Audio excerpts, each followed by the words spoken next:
ओम नमः पार्वती पतये हर हर महादेव। आप सभी को महाशिवरात्रि व्रत की ढेर सारी शुभकामनाएं। आज आप सब महाशिवरात्रि व्रत कथा का श्रवण करेंगे।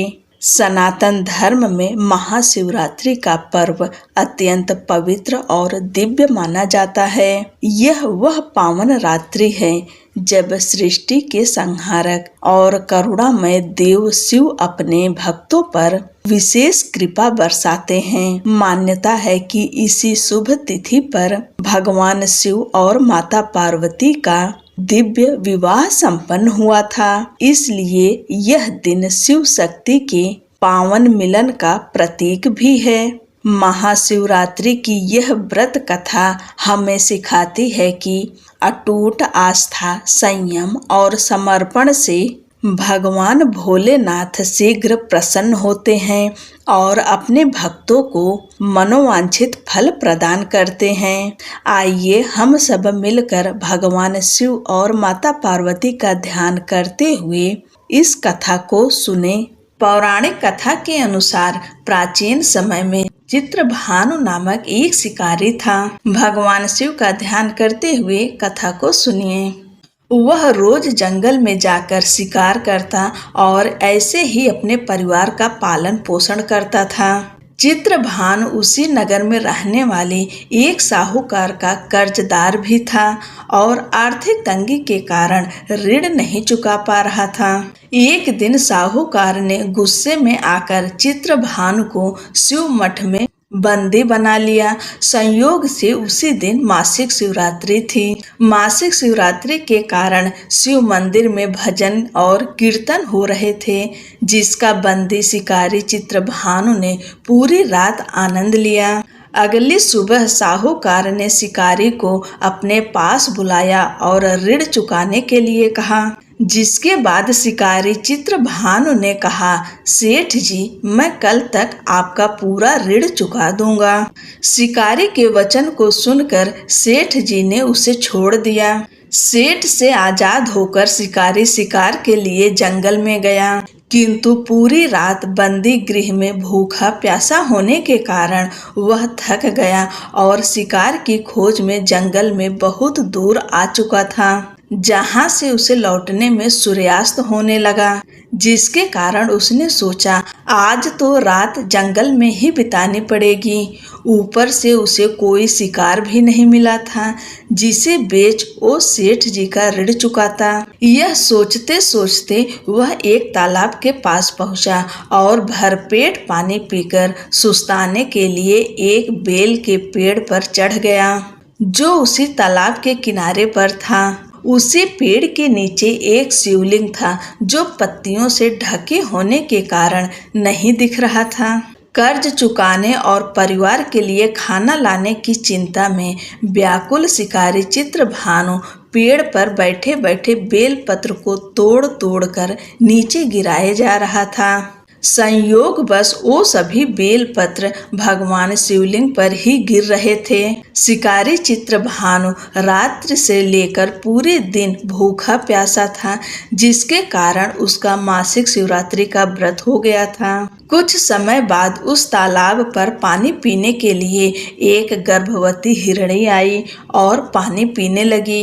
हिरणी को देखकर शिकारी चित्रभानु ने अपने धनुष पर तीर चढ़ा लिया और छोड़ने लगा। तभी गर्भवती हिरणी बोली, रुक जाओ, मुझे मत मारो, मैं गर्भवती हूँ और तुम एक साथ दो जीवों की हत्या नहीं कर सकते, परंतु मैं जल्दी ही प्रसव करूंगी, जिसके बाद तुम्हारे पास आ जाऊंगी, तब तुम मेरा शिकार कर लेना। उस हिरणी की बात सुनकर चित्रभानु ने अपने धनुष को नीचे कर लिया और हिरणी झाड़ियों में लुप्त हो गई।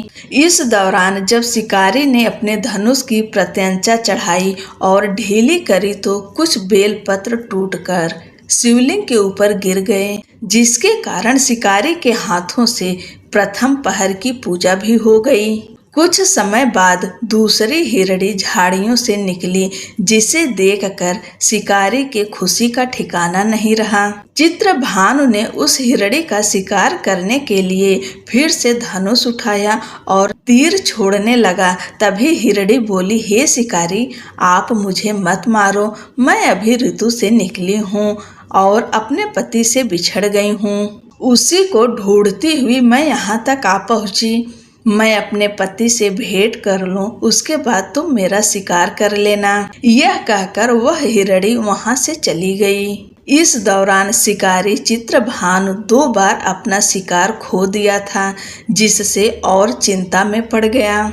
उसे सेठ जी का ऋण चुकाने की चिंता हो रही थी। जब शिकारी दूसरी बार हिरणी का शिकार करने के लिए धनुष पर प्रत्यंचा चढ़ाई तो फिर से कुछ बेलपत्र धनुष के टकराने के कारण टूटकर शिवलिंग के ऊपर गिर गए। ऐसे में पूजा का दूसरा पहर भी संपन्न हो गया। ऐसे में अर्धरात्रि बीत गई। कुछ समय बाद एक हिरणी अपने बच्चों के साथ तालाब पर पानी पीने के लिए आई। इस बार चित्रभानु ने बिना देर किए धनुष पर प्रत्यंचा चढ़ाई और तीर को छोड़ने लगा। तभी वह हिरणी बोली, हे शिकारी, आप मुझे अभी मत मारो। यदि मैं मर गई तो मेरे बच्चे अनाथ हो जाएंगे। मैं इन बच्चों को इनके पिता के पास छोड़ आऊं, जिसके बाद तुम मेरा शिकार कर लेना। उस हिरणी की बात सुनकर शिकारी चित्रभानु जोर से हंसने लगा और कहा, सामने आए शिकार को कैसे छोड़ सकता हूँ? मैं इतना भी मूर्ख नहीं हूँ। 2 बार मैंने अपना शिकारी खो दिया है, अब तीसरी बार नहीं खोना चाहता हूँ। शिकारी की बात सुन हिरणी बोली, हे शिकारी, जिस प्रकार तुम्हें अपने बच्चों की चिंता सता रही है, उसी प्रकार मुझे अपने बच्चों की चिंता हो रही है। मैं इन्हें इनके पिता के पास छोड़कर वापस आ जाऊंगी, जिसके बाद तुम मेरा शिकार कर लेना। मेरा विश्वास करो। हिरणी की बात सुनकर शिकारी को दया आ गई और उसे जाने दिया। इस प्रकार शिकारी के हाथों तीसरे पहर की पूजा भी हो गई। कुछ समय बाद एक मृग वहां पर आया। उसे देखकर चित्रभानु ने फिर से अपना तीर धनुष उठाया और शिकार की ओर छोड़ने लगा। तभी मृग ने बड़ी विनम्रता से बोला, हे शिकारी, यदि तुमने मेरे 3 पत्नियों और छोटे बच्चों को मार दिया है तो मुझे भी मार दो, क्योंकि उनके बिना मेरा इस दुनिया में कोई नहीं है। यदि तुमने उनको नहीं मारा है तो मुझे भी जाने दो, क्योंकि मैं उन 3 हिरणियों का पति हूँ और वो मेरी ही तलाश कर रही हैं। यदि मैं उन्हें नहीं मिला तो वो सभी मर जाएंगे।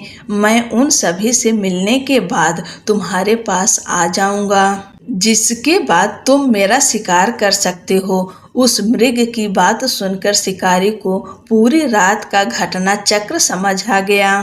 मृग ने शिकारी से कहा, मेरी 3 पत्नियां जिस प्रकार प्रण करके गई हैं, उसी प्रकार वो वापस आ जाएंगी, क्योंकि वो तीनों अपने वचन की पक्की हैं और यदि मेरी मृत्यु हो गई तो वो तीनों अपने धर्म का पालन नहीं कर पाएंगी।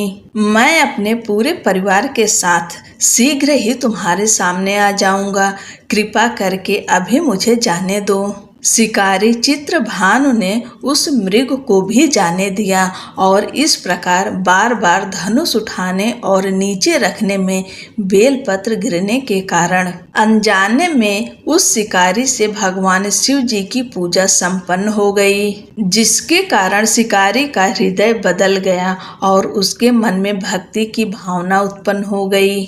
कुछ समय बाद मृग अपने पूरे परिवार अर्थात 3 हिरणी और बच्चों के साथ उस शिकारी के पास आ गया और कहा कि हम अपनी प्रतिज्ञा अनुसार यहाँ आ गए हैं। हे शिकारी, आप हमारा शिकार कर सकते हो। जंगल के पशुओं की सच्ची भावना को देखकर शिकारी चित्रभानु का हृदय पूरी तरह पिघल गया और उसी दिन से उसने शिकार करना छोड़ दिया। अगले दिन वो नगर लौटा, किसी और से उधार लेकर सेठ जी का ऋण चुका दिया और स्वयं मेहनत मजदूरी करने लगा। किंतु जंगली पशुओं की ऐसी सत्यता, सात्विकता एवं सामूहिक प्रेम भावना देखकर शिकारी को बड़ी ग्लानि हुई।